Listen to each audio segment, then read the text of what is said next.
What's up, Dad? What's up, Dad? What's up? What's up, Dad? What's up? You merely adopted the dark. I was born in it.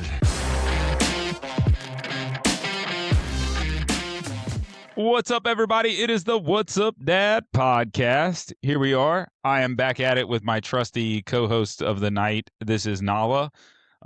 Changed up the lighting a little bit, set the mood because we are going to dive into some more beef livers by Vital Essentials here together. And she may or may not be packing a food review. So we're going to do that together. What do you think, Nala?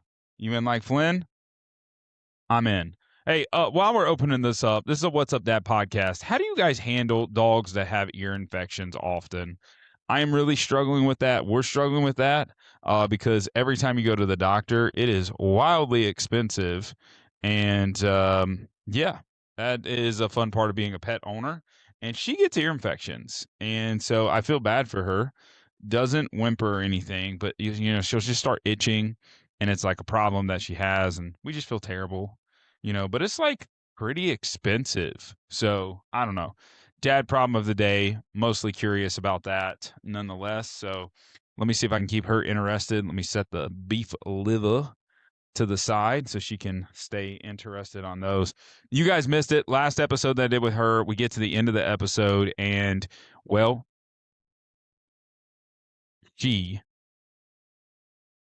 laid down in the chair and she was like, I'm good. I'm locked in. And I'm like, you could have waited. I mean, you could have done this early on, right? And she didn't, and it's okay. But we're here tonight. We're making it happen.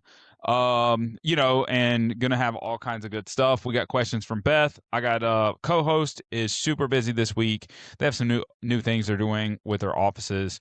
And he is just heavily involved. So I am here making this recording happen, and we're going to fly through some questions. I asked producer Beth to send me some questions she wanted me to answer. I haven't looked at them. They're sitting on my phone right here. I'm using Ryan's mic stand as a phone holder, as you can see, propped up.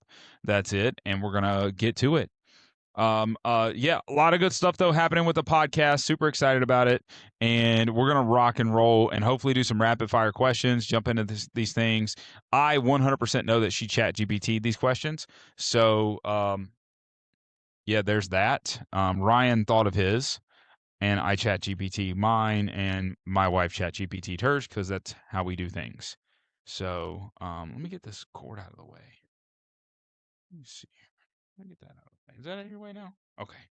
All right, perfect. First thing, we're gonna start some light and funny dad questions. She even gave me titles. That's how I know she chat GPT'd it. So it says, "What's the most dad thing you've done this week?" Oh, coach softball. So, been out coaching softball, had that twice this week. That's pretty dad-ish, I would say. So just been a coach. And I'm the head coach of our team. It's U10, nothing crazy. So please pump the brakes on like this is a big job of sorts. It's U10. So these girls are just learning. And that's it. I would say that is one of the things that it kind of locks the most dad thing I've done this week. With best crazy schedule, I'd also say too, like I've been extra dad lately, which I find really weird. Like it's not.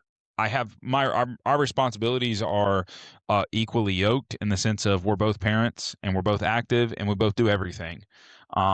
Now those things she might do a little more than mine, but I have no problem picking up that, and vice versa. She picks up when I'm needing help, and she can do my stuff too. So, but at the end of the day, been more dad recently because of our strenuous schedules that we've had and things that we have going on. But that's okay, because we're here now and we're making it happen, and I get a chance to coach and have all that kinds of fun.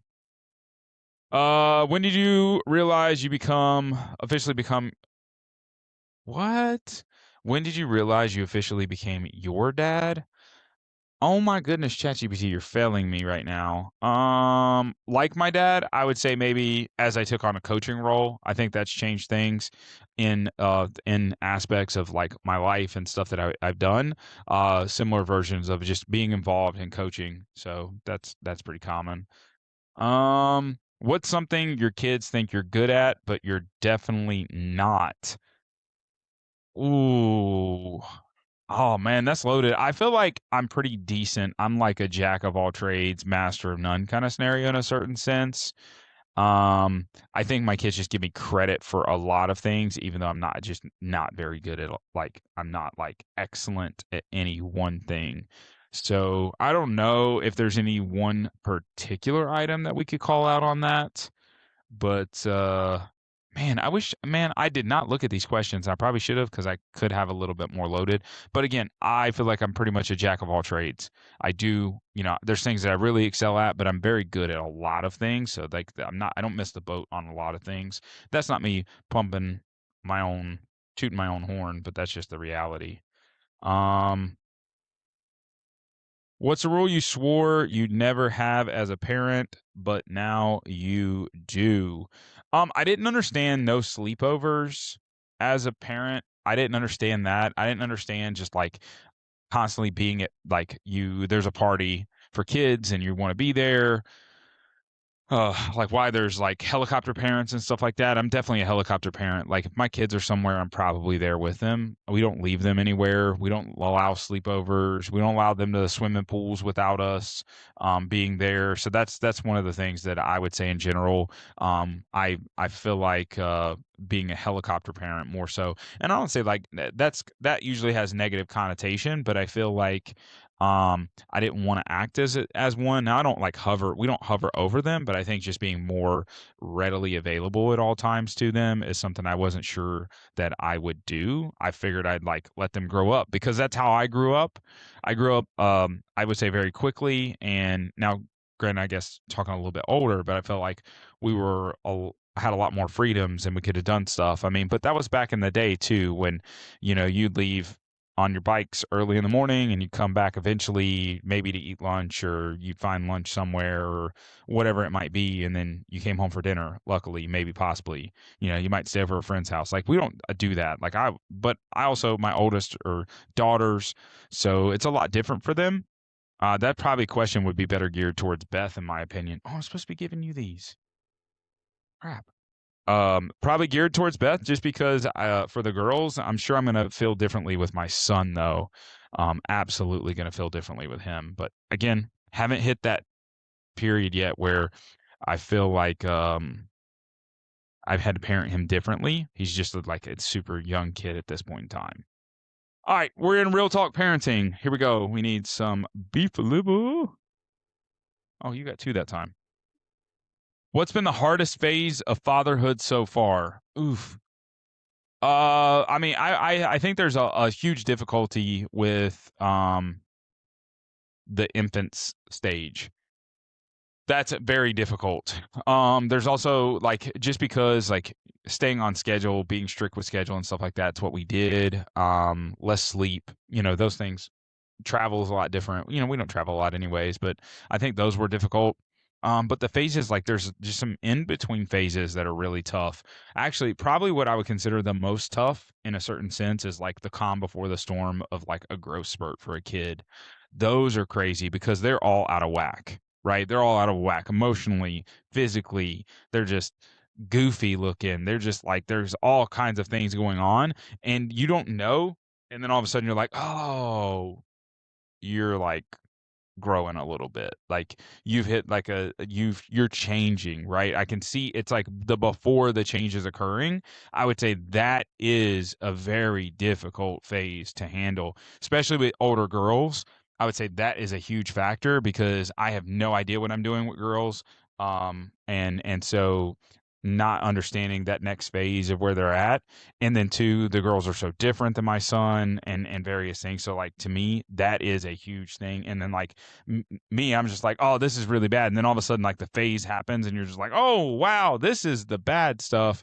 So I would say that is a factor that is hard, right?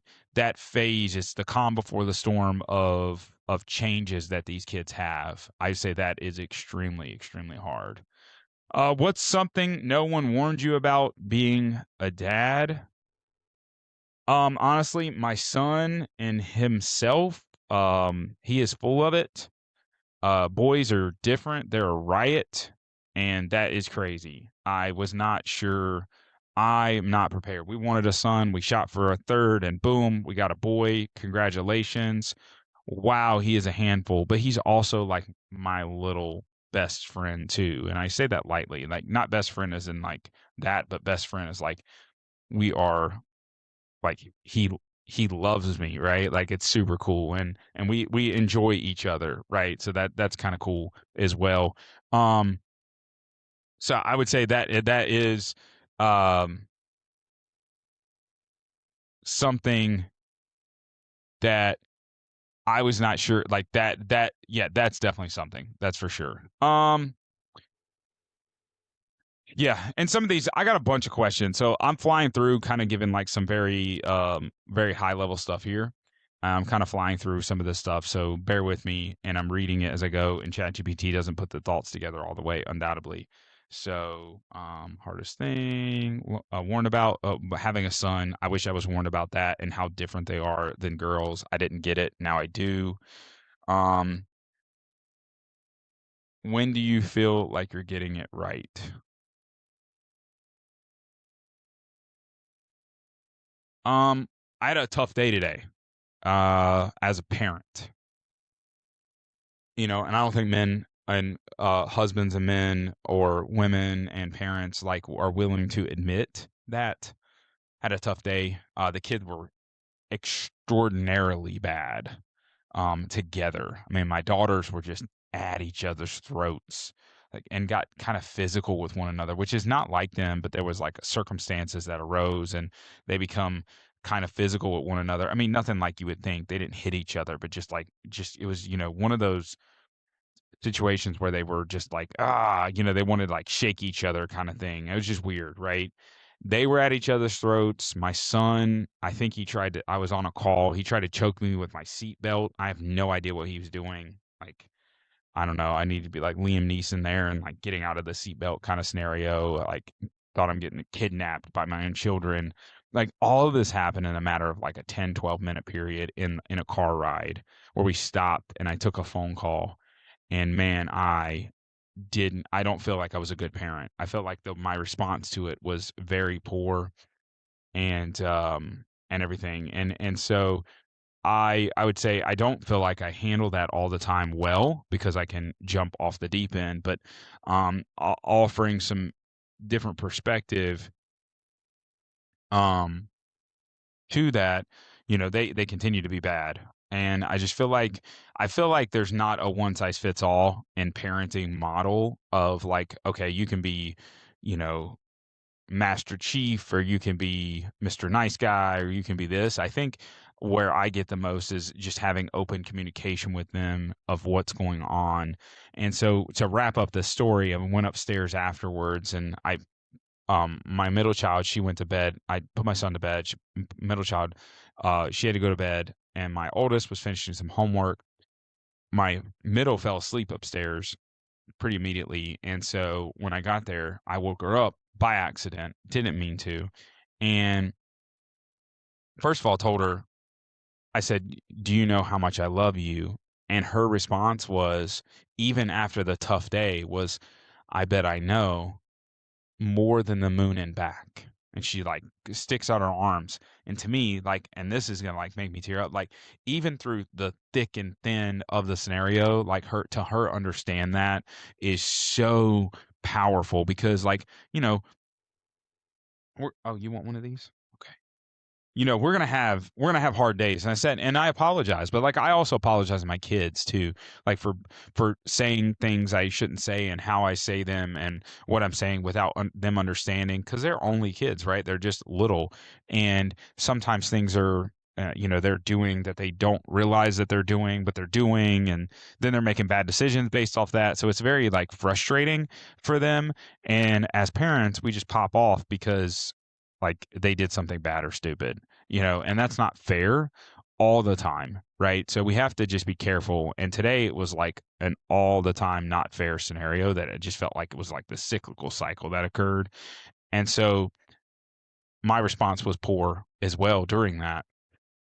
And through that poor response, I guess, I still wanted to come back to them to let them know like how much they mean to me and that I myself need grace for my actions, and I hope that they can forgive me for my actions. Does that wipe away what they've done and what they did? No, they need to learn from those mistakes, as we all will, and I'm going to learn from how I reacted and acted in a situation. But at the end of the day, they need to. I do want a.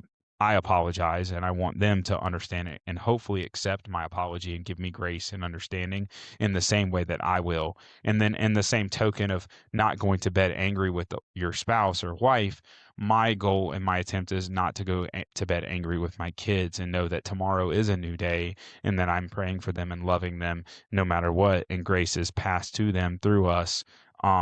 And in the situations that we deal with, and that tomorrow we hope to be better, we plan to be better, we want to be better, and dad might fail tomorrow as well too, and that is a realistic side of things. I may fail tomorrow and do the same thing, but I can only hope that my kids are willing to let me attempt and try, right? Just like I'm willing to let them attempt and try to be better and to learn as little human beings. Um, so that's that. How do you handle discipline without losing your cool? Sometimes I lose it. But I also think sometimes it takes that, not losing it in a way of being bad, but losing it and just like being like, sometimes they need to understand there's severity behind the things that they've done and what they're doing, and however you manage that is one, and um otherwise, but also speaking to them with kind tongue and perspective as well. There's not a day that goes by that I don't feel guilty for how I've said things, but I will say that um I've always spoken to them with clarity and understanding and apologetic.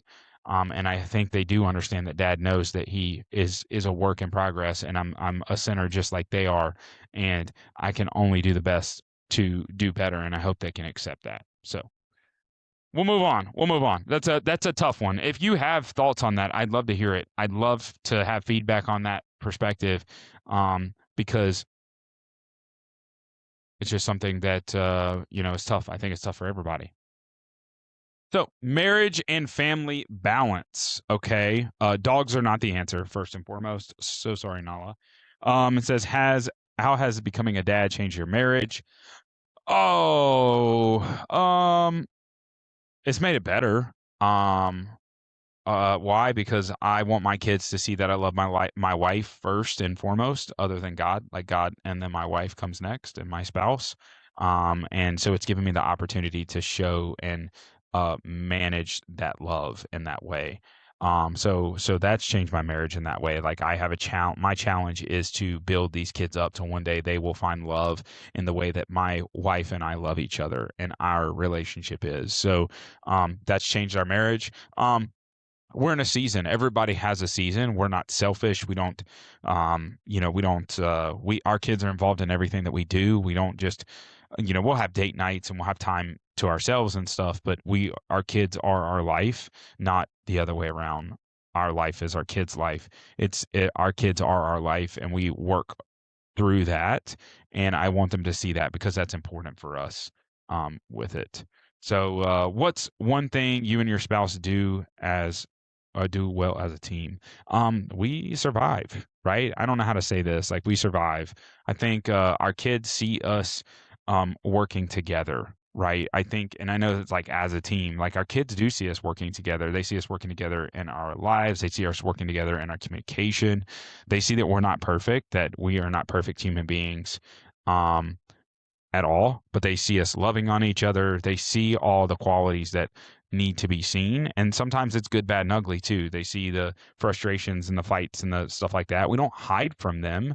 I mean, they might not see it all, but we don't hide from them. And that's on purpose, right? Because the world is not perfect. We sin all the time. We are sinners, right? Like, we are broken people, and my kids need to understand that they are broken people. And one day they're going to have a relationship that's going to be just like ours, and it should be taken as seriously as ours is taken. And so they see us constantly working together to be better. That's just a big thing, and we do that as a team. Um, so, where do you still struggle balancing work, marriage, and kids? All of it. the balance act of all of that is real. The balance act of work is what is daunting to all of those, I think, just because it's demanding in the stuff that we do. I will say at the end of the day, being a business owner is not for the faint of heart. It's not for the big families in our kind of business that we own. So it does impact us and stuff like that. But it's one of those things that I do bring to the table of like we have worked and we're at a stage of life now where I'm somewhat trying to slow down the work for the kids and then also involving the kids with it.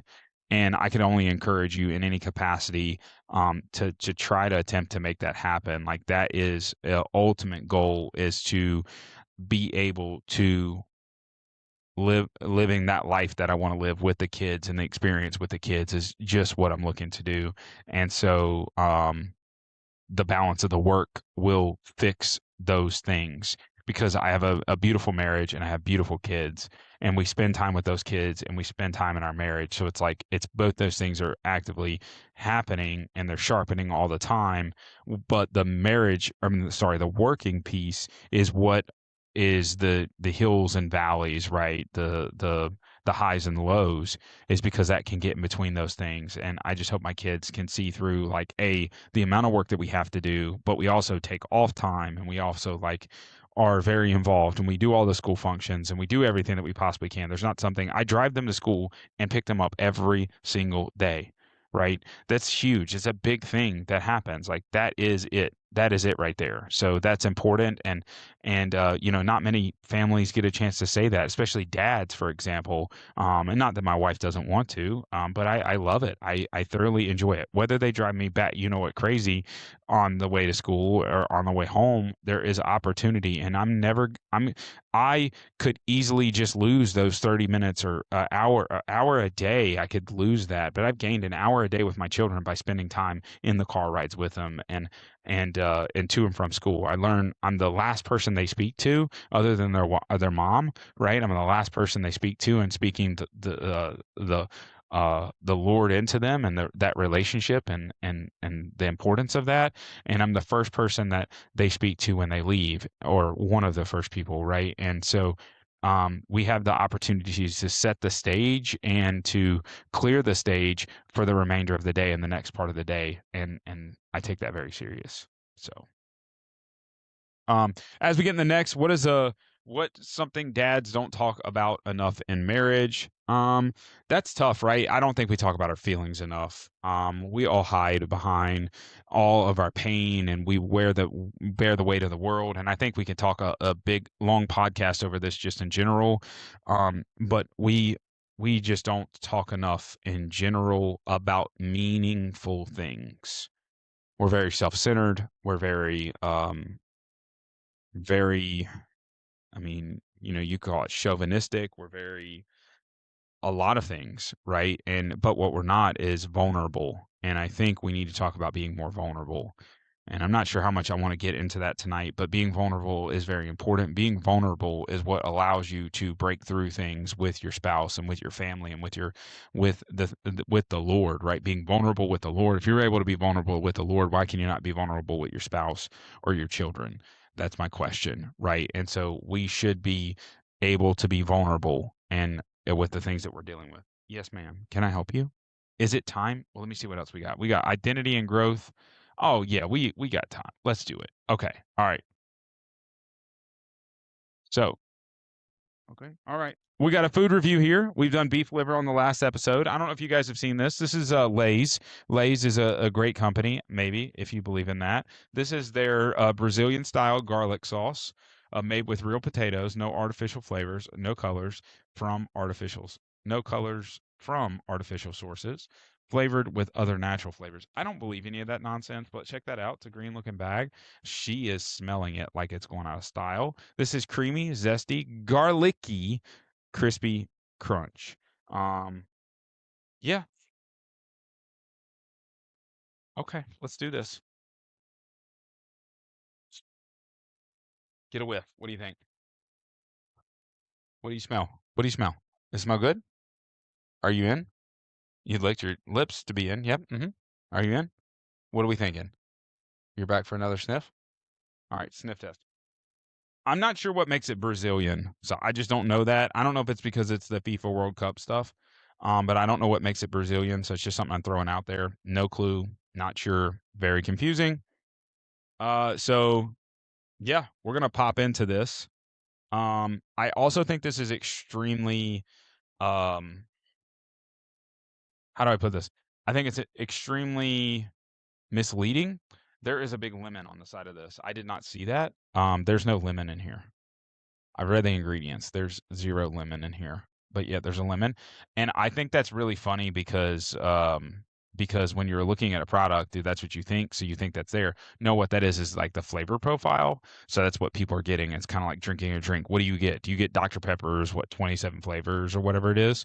And the answer should be yes or no. I don't know, but there are those. So let's go ahead and get a test of this.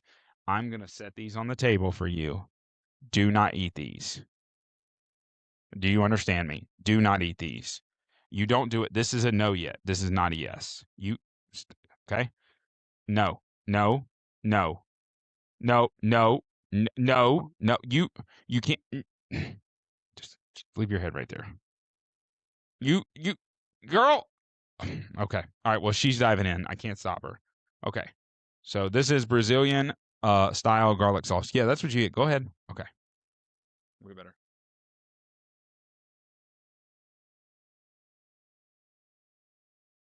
Okay.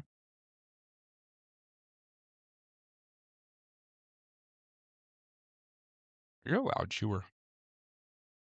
Are they crispy? Hmm? No. Okay.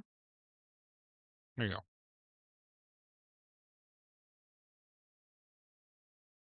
least you don't make as much of a mess as my co-host. All right.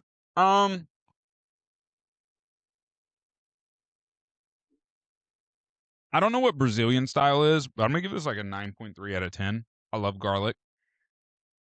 Every looking of the flavor on here is here. It's zesty. I don't understand that. So I'm digging it. I'm digging it. 9.3. 9.3. This is really good. I like chips. I'm a big chip guy. So yeah. All right, one more girl. All right, moving on. Identity and growth. Who are you outside of being a dad? Man, that's like a weird question. Thanks, Beth. That's a weird one. Who are you outside? I hope honestly. I hope when I die, I hope people say I'm a man of God. First, that a man of God that was a husband, a father, grandfather, great grandfather, whatever that might be, a friend, and all that other stuff. That's who I want to be. A good, a friend as well. Somebody that you can talk to, and have that. I have deep relationships, and that's a huge thing for me. Not surface level stuff. I am in need of deep relationships. I feel like I didn't have those as a kid and growing up, and also with having a brother that's gone and stuff like that, losing that factor, that person that you automatically have that connection with, potentially as family. There's that deep relationship that's just gone, right? So I attempt to have deep relationships, and that is being a man of God and a husband, father, all that stuff in combined allows for that. So that's what I hope for that. What is something fatherhood has taught you about yourself? I make a lot of poor decisions, but being a father was not one of them. Um, I've learned that I'm selfish, and I try to not be selfish every single day, and that's weird. It's just a weird thought or perspective to have, and try to put the kids first in so many ways, and my wife first and stuff like that. So I think if that's just being open, right? I think that's just being open and honest. And if you wouldn't say that, like, please tell me that you get up in the morning and before you go to the bathroom that you are making sure that the kids are getting up and getting ready, and you're last to go to, like, you know what I mean? I mean, some days it's like that, but like the reality of it is we're selfish people, right? We're gonna make our own coffee first and stuff like that, and all those things. But I just encourage you to look at that. Oh, see, she's getting comfortable. I encourage you to look at that differently. But that's what it's taught me, right? And I've learned that. And so I strive every day to be less and less selfish and more selfless, for my kids and for my family, my wife specifically, right? To be more selfless, specifically. So that's what I plan, and I pray for, and I look for that. But that's what it's also taught me. I feel, and that's crazy to say that, but that's what it is. I don't know. Those are things that I've thought about. So, what kind of man are you trying to raise your kids to be? I want them to be children of God. I through and through. If I can do one thing, investing in them in all ways possible is to be children of God. I want that so bad. At the end of the day, what it has a lot allowed and what it has brought me is the ability to continue on. Right, it has made my relationship with my wife stronger. The more and closer I get to God, the better my relationships get with my wife, my kids, my friends. It deepens those opportunities. So it's just something I would say, that's what I want them to be first and foremost. Outside of that, I'm gonna win. I won the lottery already by having them, and at the end of the day, like if I can just have them, which they are, like loving the Lord through and through, if I can continue on that path with them and raise them to be that, um, yeah, there's that. What habits are you trying to break from your own upbringing? Wow, we could probably have a whole episode on that. Um, Skip. I'm using the skip button right here. Yeah, we'll come back on that. I know you guys are going to be upset, but we're 30 minutes into this, and I got more to ask. So, yeah, we're going to skip on that one because I think that's another like habits of your own upbringing. I think there's a lot of things I've spoke about already to that, but I want to skip that one. What legacy do you want to leave your kids? Again, I know this is a broken record, but the broken record is the most important record I have of just like being being God fearing individuals. If that is not instilled to them, I don't care. I could leave an immense amount of money and wealth and fame and fortune and all that stuff, and we work hard to be able to provide to our kids, and I'm going to continue to do that. But like all that can be left for them, and it wouldn't matter if they don't know the Lord, right? And I want them. I want the legacy to be built around that relationship with Christ through and through every day, twice on Sunday, three times on Monday, and so on and so forth. Like, I want that to be important. So, like, leaving that legacy of that perspective and that importance to them is what it is. Everything else will come in droves. I do believe it. I believe in God's plan, whatever He has for us. Well, I'm skipping to the next stuff here. Faith, values, and such. Um, How has fatherhood impacted your faith? It's tested me to learn about and learn from the Bible and see the Bible in a different way, not my own worldly way though. So I just want to like preface that. Like I think as you read the Bible, you read it in the way the scripture is meant to be said to you at that given point in time, but it doesn't remove the real context of the scripture, right? It just may speak to you in a way that makes sense in your given time of life.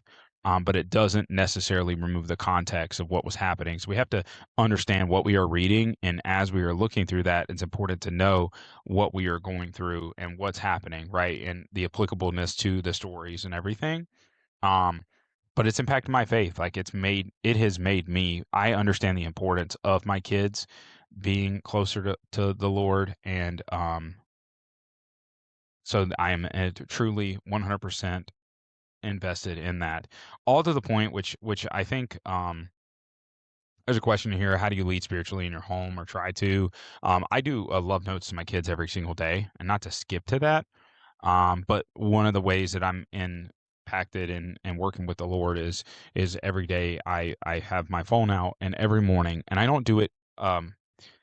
99.9% of the time it happens in the morning in front of the kids. I am writing their love note, which is a scripture verse that's a scripture of the day to them, and I handwrite it no matter how long it is. I don't shorten it, I don't paraphrase it, and I talk to them about it.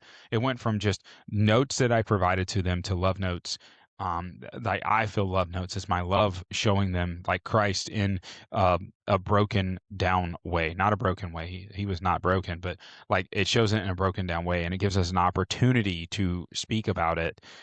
It grew from just writing the notes and stick them in the lunchbox, and I mean all the way from when Skylar was in pre-K, like as early as it could be. You know, and Sydney didn't even get lunches, and I'm writing these things and come to find out years and years and years later, like they kept every one of them, every single one of them. They have boxes of these notes, little sticky notes. And I go through hundreds of sticky notes. I got 3 kids, right? I mean, every day I write 3 notes, and it doesn't sound like a lot, but every day we will wait, but we will be late for that note to be in their lunchbox, and it's always in their lunchbox, right? And I pass that to them and lead them spiritually through that. That's one of the things that gives me a talking point, an opportunity of God being in their life every day, regardless of what's going on, regardless of what's happening at school, regardless of where they're at in their lunch, or what's happened before lunchtime. When they're in their lunchbox, they're going to see that, and they're going to see the love that mom and dad have for them through that note in whatever capacity and whatever that note brings to them that day. So that's important, for me, for that aspect. And I think making sure that we understand that. And then beyond that, there's a question on here. It says, what values are most important for you to pass down to um, for your kids? I just want them to have all the fruits of the spirit, right? To be filled with the fruit of the spirit and so many, love, joy, peace, patience, kindness, and all that, like everything through and through. And I just miss some, right? But that's my terrible mind and lack of knowledge and confidence in it, but I try to be better in that. But I want them to have all those things and to be filled with the Holy Spirit in so many ways. And so that knowing and loving and understand the Bible, and I don't want to use this as the quote unquote scapegoat, but them having a working relationship with the Lord is going to provide the values that are most important. That's it. I want them to have a working relationship with the Lord, and that is going to pass them the values that they need to have. So for me to pinpoint a specific value of just like being a good person is like, feel like a cop out, because a good person is not a value. A good person is a worldly view of something. But what the Bible says about being good is different, right? That's what I want them to know. I want them to know the difference, understand the difference, and live that difference with regards to things. Um, Leading spiritually in your home. I mean, again, I talked about the love notes. We love worship music. I actually create music. I create worship music, and I do that with the kids, and I explain to them the importance of worship and worshiping the Lord. And so that's one thing that I've done. I'm involved in worship music minimally at church, right? Nothing big, nothing crazy, but I want them to see that I am invested in that. They know that I'm involved in small group, and they see those things, and they've been in and out of these small groups and these things in our household for years and years and years, and we continue to have that. And that is, to me, that is where it is at, right? And through and through, so they are able to see that in our home. And those are just some of the ways that that happens there. Outside of that, I've taught them, in my opinion, and right, wrong, or indifferent, and I think my wife would agree and is on the same page. I taught them like how to pray too, and how to pray like with devotion, right? And be devoted to praying. And I think that's important. Um, Leading with thankfulness to the Lord and looking at all the miracles that he does on a daily basis, from just allowing our feet to hit the floor in the morning and the air to fill our lungs, and so much all the way to the end of the day, right? All those things are miracles that the Lord is providing us that we cannot go without witnessing and respecting that. So I've taught the kids like how to find that, because there are going to be times where it's going to be hard and it's going to feel like the devil is just winning over and over and over and over and over again. But you know what? The devil could have stopped me from waking up this morning. The devil could have done this. Like, God is alive and well and kicking and moving, and his grace is flowing. And I want them to know that, and continuing to be rooted in the small things that lead to the big things is what's going to be changing in their life over and over again.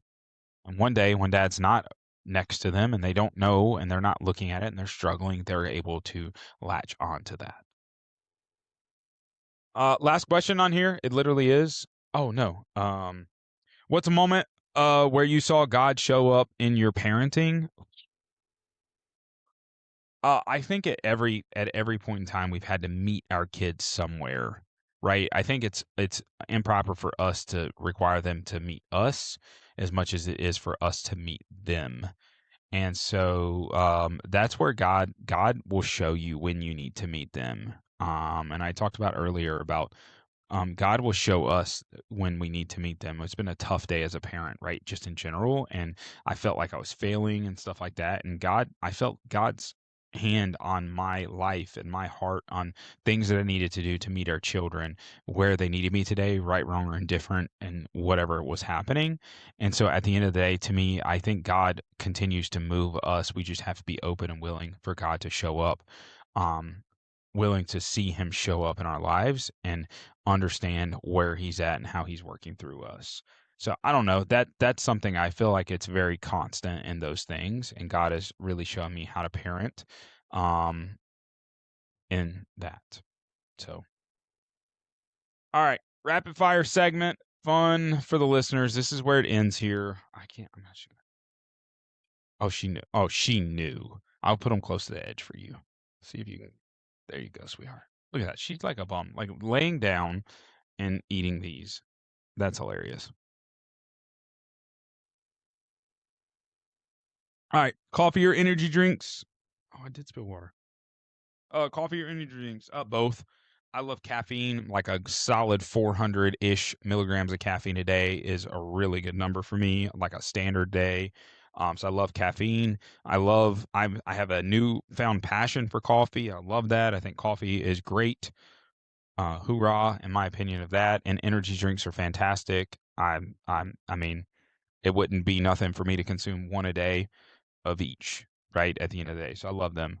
Early mornings or late nights, I do both of them. Unfortunately, I don't sleep a lot, so I'm up really early and up I'm up really early and I stay up late at night, just because I want to cheat code is I steal hours from my own time to be less selfish, to be able to get workouts in and stuff like that. So getting up before the kids get up, before the wife gets up, is important, but I don't let that stop me from spending time with my wife and dedicating the time that I need to with the kids in the afternoon. So I find that time and getting that out is important. Family vacation. Oh wait, strict dad or fun dad? Yes. I think I'm both, right? I have no problem. I have no problem, encouraging and getting ice cream with the kids and doing the fun stuff and watching videos together and all that stuff. But there are things when I need it done and we want it done, I'm gonna be the dad that's gonna pop the whip. We don't have a whip. Like, you know what I mean? I'm going to be strict. I'm going to like be, hey, this is what it is, and boom, and bop, and, and be very dedicated in that. So I can be both of those. But probably more on the fun side, best, probably more the strict parent, which is weird, in a certain sense. But I'm the more of the enforcer, right? So that's where I have that. She's strict on like rigorous things that are happening, and fun the other. You know what I mean? So it's like we share again because we share roles, we share bits and pieces of that, depending on where it needs. Family vacation, beach or mountains. I mean, who come up with these? I don't know. I just say yes. We don't go to the beach a lot. We haven't been because, like, quite frankly, I don't feel like my kids are old enough to really understand. I can't. I like babies and sand just doesn't work with me. So we really haven't taken the kids to the beach in a long time. I think that would be fun. We've talked about it, and that's something we're planning on doing. We're not close, so that's also like the other thing. We're not close to the beach, so to get there is quite a haul. Mountains, I love the mountains. But yet having kids, not everything revolves around that. We're not big, like I like hiking. My wife doesn't like hiking. So yeah, I don't know. Let's just go insert Disney, right? I take Disney. I read a thing the other day. The reason we go to Disney so much is because every time they go is a different experience and every time will be different than the last time, and you only have so many of those times. And to me, that just hit. There's only so many times you're going to have a 10-year-old that's going to go there because eventually they'll be 11, and seeing it from an 11-year-old's eyes, which in the same sense is seeing it like a 35 or 36-year-old eyes. So insert Disney. I'd take those over that. One word your kids would use to describe you. I think my daughter, my oldest, has said this a bunch. She's called me goofy before. I'm goofy. I enjoy. I want to have fun. So maybe I'm more the fun dad, right? I want to have fun. I am goofy. I do a lot of dad jokes. I make a lot of jokes. I want people to be kind-hearted, loving-hearted, tender-hearted, fun-hearted, right? So I do a lot of jokes, and so maybe goofy would be a word for that. So guys, that's what I got. That is the What's Up Dad podcast, Nala 2.0 here. We got the Brazilian style garlic sauce, Lay's potato chips filled with some beef liver, having all kinds of fun answers. Questions from producer Beth. Really appreciate you kicking some of these. I wish they would have been a little less chat GPT'd. Maybe that's how Ryan feels when I throw him those. Well, it sucked not having him here today, but we wanted to get an episode out for you guys. I just don't want to forget that to keep this train rolling. We really appreciate the support. Appreciate you guys continuing to listen and watch and be there for it. So if you got any questions or if there's anything that we can go over from a topic perspective, let me know. If there's anything you want to talk about in the parenting or leading your family spiritually or whatever it might be, let us know. And last but not least, if you have a review item you want us to review, definitely send it or tell us because I will get it and I'm going to have fun with it. Guys, really appreciate you. Thanks again, and definitely check it out. What's up, Dad? Hey, Dad, what's up?